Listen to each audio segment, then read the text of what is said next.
Hello everyone, welcome, my name is Phoenix and this is the Consumer's Guide to Filmmaking. No Other Choice, 2025, Park Chan-wook. This film follows a man named Man-soo. A dedicated supervisor at a paper mill for decades, Man-soo's life is upended when he is laid off after an American acquisition of the company he works at. Now unemployed and struggling to make ends meet, Man-soo's family has to sell their home if he can't find work. After an unfavorable experience with a higher-up at Moon Paper during a job interview, Man-soo's path has become clear. Take that man's job. How? Making sure that this manager and any other potential candidates are eliminated by any means necessary.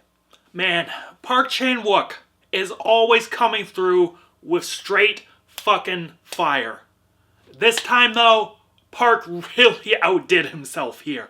This was a hilarious and creative dark comedy about the current job market. I mean, what can you say about this master that hasn't already been said before? Park Chan-wook just knows how to craft a visually striking and memorable movie. He knows how to frame a shot so perfectly to convey distance, perspective, and emotion. His camera work is flowing, and the blocking is so tight. His penchant for shots bleeding into each other and superimposing images onto each other in creative manners are some of my favorite bits of editing in this film.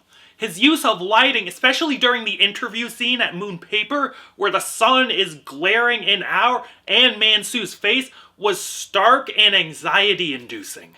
The use of audio in this film is just fantastic. Composed by Ju Young-wook, the original pieces of music and the curated music are synchronous yet different. The original music is rooted in the classical music that is played throughout the film, with deep strings, specifically cello, being the primary instrument.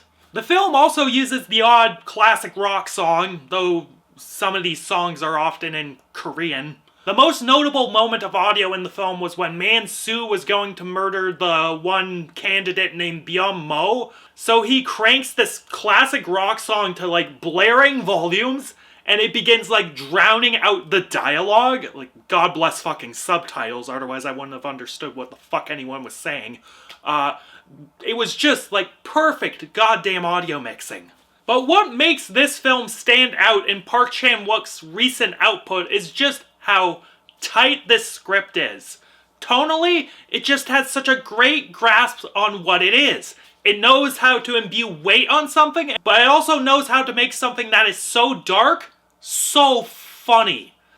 Sometimes these dark moments could also be just the funniest fucking thing ever. The entire sequence where Man-soo tries to kill Byung-mo and his wife ends up joining the brawl, it's slapstick gold. Add to that, at 2 hours 20 or so, this film just flies by. The plot taking so many great twists and turns along the way. You are invested in everything in this film. And that investment comes in the form of the lambasting of how dire the current job market is. With companies having to lay people off due to economic instability, jobs being replaced with machines and AI, entire skill sets and populations of employees are being rendered obsolete. This makes people desperate. It's enough to break a man. Man-soo is one of those people who has to resort to murder just to get a job. An action that his wife, once she finds out about it, reluctantly aids him in covering it up. Will this ordeal scar them forever? Fuck hell yeah it will. But broken systems cause broken people to take extreme measures to ensure their survival. And that's a sad state of affairs. The great Byung-hun Lee plays Man-soo, and he just crushes it. Portraying that every man pushed to the edge in a scary manner, Lee also manages to show incredible comedy chops in this film. The man knows how to take a pratfall, or time a funny line like any great comic actor would because he is, simply put, a damn good actor. Joining him in this cast is Sun Yi-jin as his wife Mi-ri.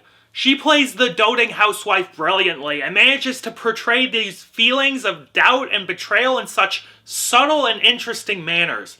The chemistry these two have is just excellent. With a great supporting cast fleshing out the rest of the film, every character and performance in this film is just so memorable. So, in conclusion, I think this might be Park's best film since The Handmaiden? I'd have to do the full filmography, which includes rewatching this, to see where No Other Choice lands, like, for sure. But what I do know is that No Other Choice is a fucking banger of a film. And Park Chan-wook continues to show that he is incapable of making nothing but bangers. For sure one of my favorites of 2025, and a film I look forward to seeing again to pull apart its visual and writing details. Watch this movie. And you know what it is. It's Park Chan-wook. It's 10 out of 10. Catch you later, guys.